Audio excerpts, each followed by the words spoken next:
Doctor विजय बेडेकर, उपस्थित सर्व मान्यवर शिक्षक, ज्यांना पदवी मिळाली असे विद्यार्थी, त्यांचे पालक. अ, शिक्षक दिनादिवशी आपण कार्यक्रम करतो आहे, त्यामुळे मी एक छोट्याशा श्लोकाने सुरुवात करतो. गुरुर्ब्रह्मा गुरुर्विष्णू गुरुर्देव महेश्वरा, गुरुः साक्षात परब्रह्म तस्मै श्री गुरुवे नमः. 5 सप्टेंबर आपल्या देशात आपण शिक्षक दिन म्हणून साजरा करतो. आणि जेव्हा डॉक्टर विजय बेडेकरांनी विचारलं की तुम्ही या कार्यक्रमाला येऊ शकाल का, तर साधारण विद्यार्थ्यांसमोर जाऊन बोलायची जर संधी मिळाली तर मी नाही म्हणत नाही, त्यामुळे होय म्हटलं. फक्त इथे आल्यानंतर जेव्हा त्यांनी पगडी वगैरे घातली तेव्हा त्यांना म्हटलं की हो, ही तुम्ही घातल्यामुळे उगाचच मोठेपणा आल्यासारखा वाटतो. म्हणजे पगडी आहे म्हणजे ज्ञान आहे असं समजण्याची वृत्ती असते, तर ती कृपा करून तुम्ही माझ्याबाबतीत काढून टाका. पुढले एक 15-20 मिनटं तुमच्याशी मी असं म्हणेन की गप्पा मारणार आहे किंवा असंबद्ध भाषण जसं असतं ना त्या टाईपचं एक करणार आहे. तुम्हाला जे त्यातलं आवडेल तुम्ही घ्या. प्रथम तर ज्यांना आज पदवी मिळाली, ज्यांनी मेहनत करून सगळे क्लासेस अटेंड करून ती मिळवली, त्यांना शुभेच्छा. त्यांच्या पुढच्या आयुष्यात त्यांना याचा उपयोग व्हावं अशी परमेश्वराजवळ प्रार्थना. I think there are few people who may not understand Marathi. I hope they would understand English. So I would only say that you are fortunate to have got some certification. Please make use of it in whichever career you go ahead, and I wish you all the best. I also wish that the parents who sent you here feel proud that you came to India and you got this certification. Congratulations to all of you. Vidya Prasarak Mandal, ज्या संस्थेच्या नावातच विद्या शब्द आहे, तिथे शिक्षक दिनाशी बोलायचं झालं तर एक मोरपंतांची आर्या आठवते की विद्येनेच मनुष्या आले श्रेष्ठत्व या जगा माझी, न दिसे एकही वस्तू विद्येने जी असाध्य आहे जी. एवढं जर विद्येचं महत्त्व असेल तर आपण सगळे ज्या ज्या क्षेत्रात काम करतो त्या क्षेत्रात आपण किती प्रयत्न करतो की विद्या मिळाली पाहिजे, आणि ती प्रयत्न केल्यानंतर त्या विद्येचा आपण उपयोग कुठे करतो, हा ब्रॉडली विषय घ्यायचा मी प्रयत्न करेन. प्रत्येकाचं क्षेत्र वेगळं असतं, त्यामुळे जो जो माणूस आपापल्या क्षेत्रात काम करत राहतो. कॉलेजच्या बाबतीत बोलायचं झालं तर नशिबाने मी एक 15-20 वर्ष एक चांगल्या कॉलेजशी संबंध होतो.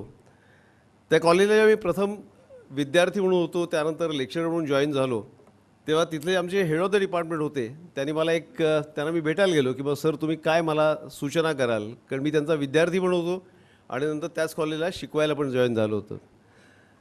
So what he told me was very clear. He said, look, if you are going to be a lecturer in Sydenham College, this was somewhere in 78, the college was well known at that time.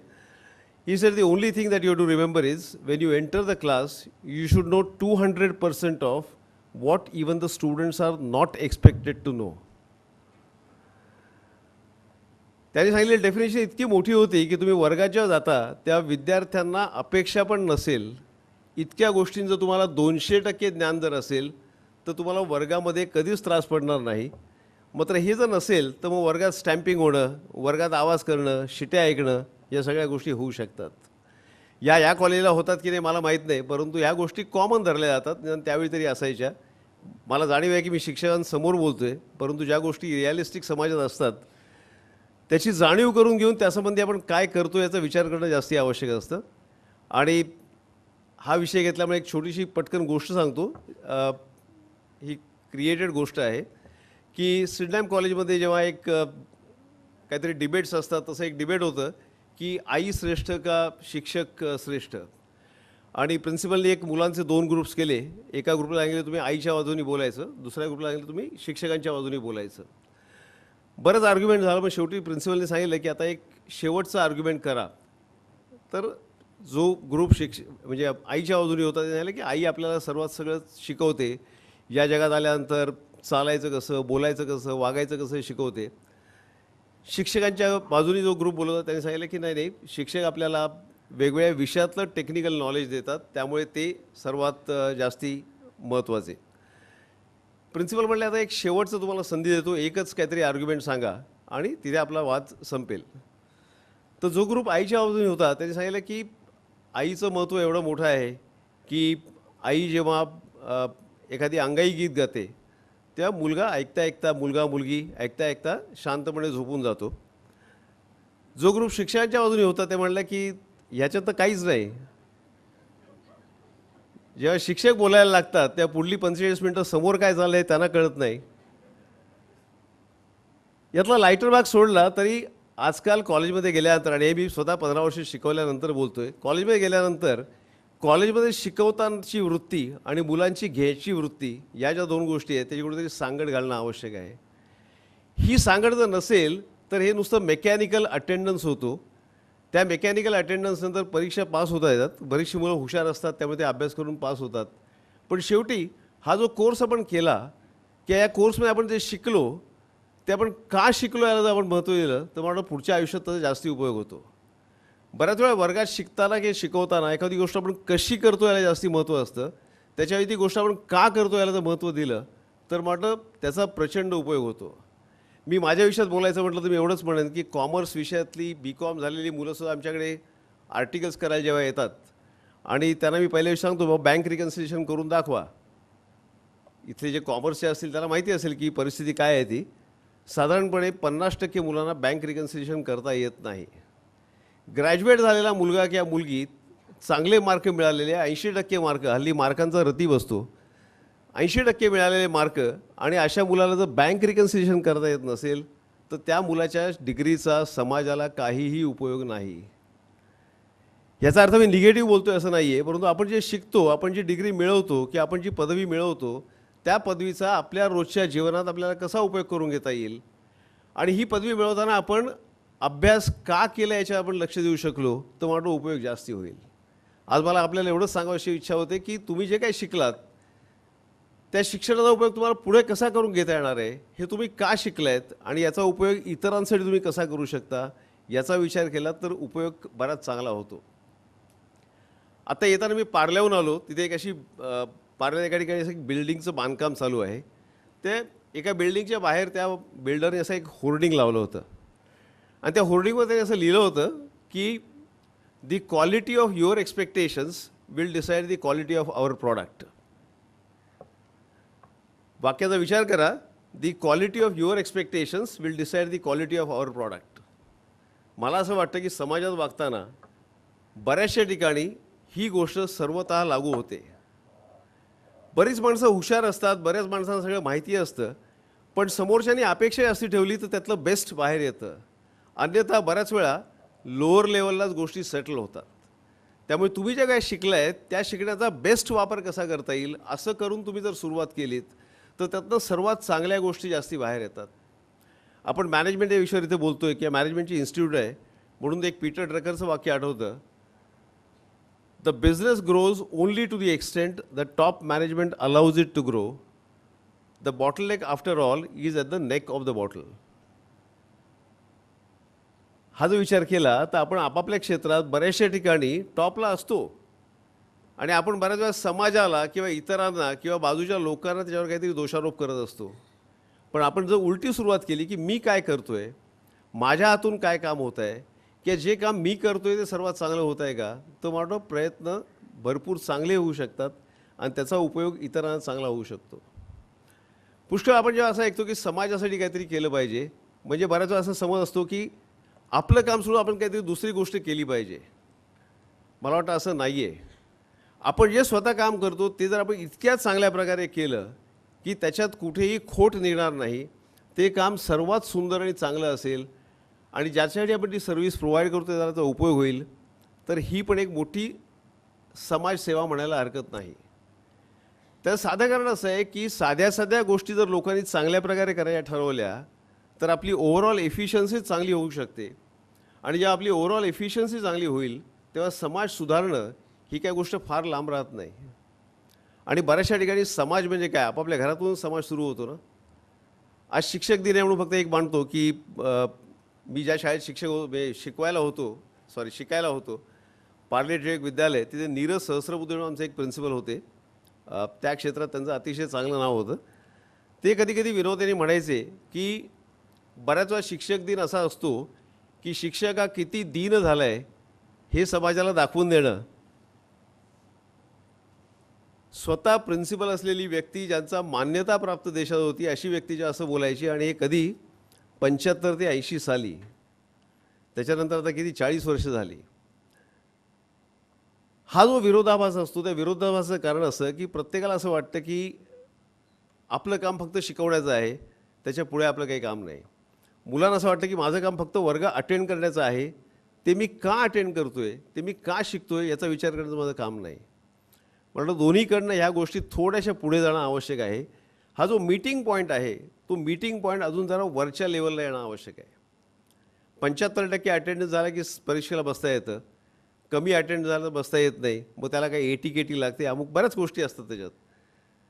हे नियम बघून जेव्हा आपण कॉलेजला यायला लागतो तेव्हा त्या कॉलेजच्या शिक्षणाचा किंवा कुठल्याही पदवीचा किती आपण उपयोग करणार हा प्रश्न मोठा राहतो. त्यामुळे आज मी एवढंच म्हणेन की आपण जी पदवी घेतली किंवा आपण जे सर्टिफिकेट घेतलं त्या सर्टिफिकेटचा वापर आपण किती ठिकाणी कशा प्रकारे आणि चांगला करू शकतो का. आणि समाजासाठी काम करणं याचा अर्थ फक्त बाहेर जाऊन काहीतरी काम करणं असं नसून आपापल्या क्षेत्रात आपण जे काम करतो ते काम आपण किती व्यवस्थित करतो याच्यावर सगळं महत्त्व असतं. आणखीन एक लायटर साईडनी थोडं सांगतो की आपण बऱ्याच वेळा देवळात जातो, देवळात जाताना चपला बूट बाहेर काढतो, आज जाऊन देवाला नमस्कार करतो, बाहेर आलं की चपला बूट घालून आपण परत आपापल्या कामाला जातो. हे मी थोडं वेगळ्या प्रकारे मांडेन की आपण देवळात जाताना देवाला काय सांगतो की माझी जी काय पापं आहेत किंवा माझ्या काय वाईट गोष्टी आहेत ते मी बाहेर ठेवले आहेत, तुझ्यासमोर आलो की तुला फक्त मी नमस्कार करणार आहे, बाहेर गेलो की मी परत सगळं सुरू करणार आहे.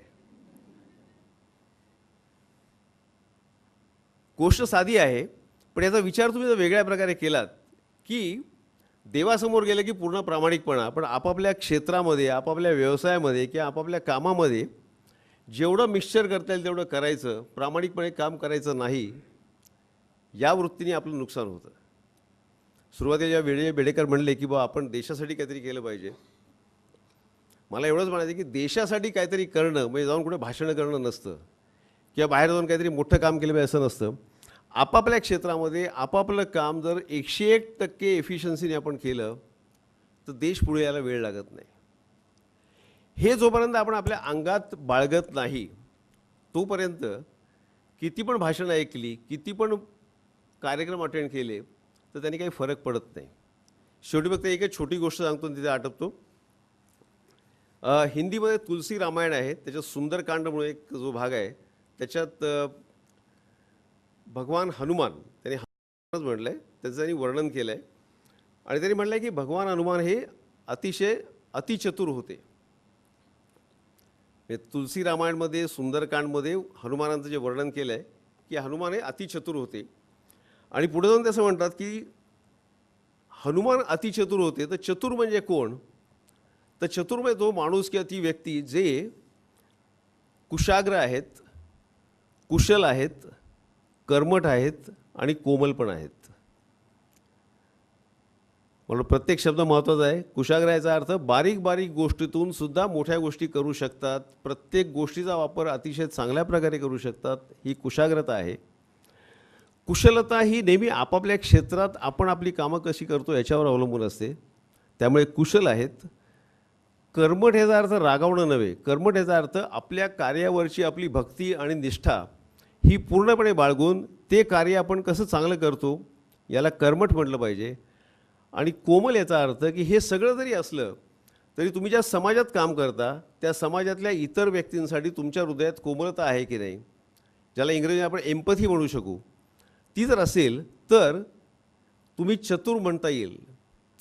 मला वाटतं बऱ्याच वेळा अशी आवश्यकता आहे की ह्या ज्या चतुरपणाच्या ज्या क्वालिटीज आहेत, या 4 गोष्टी ज्या आहेत त्या जर आपण आपापल्या क्षेत्रात मिळवण्याचा प्रयत्न केला तर त्याचा समाजाला, आपल्या घराला आणि आसपासच्या सगळ्या लोकांना भरपूर उपयोग होऊ शकतो. आज आपण सगळे इथे आलात, पालक पण बरेच असतील, तुमच्या घरच्या मुलांना मुलींना ही चांगली पदवी मिळाली, त्यांना शुभेच्छा. त्यासंबंधी मी सुरुवातीला जसं म्हटलं की असंबद्ध भाषण करण्याचा प्रयत्न करेन. आपल्याला जे आवडेल ते आपण घ्या आणि शेवटी फक्त एकच एक चारोळी आहे, ती म्हणतो, शब्दाना नसते दुःख, शब्दाना नसते सुख, ते वाहतात जे ओझे, जे तुमचे आमुचे असते. आपण जे काही वाक्य बोलतो, आपण जे काही शब्द बोलतो ते शब्द आपण फक्त लक्षात ठेवतो, पण त्यामागची जी भावना असते, I think that is important, की त्या शब्दामागे जी भावना असते की बाबा आपण काहीतरी केलं पाहिजे, आपण आपलं काम सर्वात चांगल्या प्रकारे केलं पाहिजे, ती एक गोष्टसुद्धा समाजसेवा करण्याइतकी योग्य आहे. मला वाटतं आपण सगळे असा निर्णय घेऊया की जी पहिली आपण म्हणजे जी प्रतिज्ञा केली ती प्रतिज्ञा फक्त विद्यार्थ्यांनी नाही तर आपण सगळ्या लोकांनी घेतलेली आहे आणि त्याचं आपण पालन कसं करू याचा आपण प्रयत्न करूया. धन्यवाद.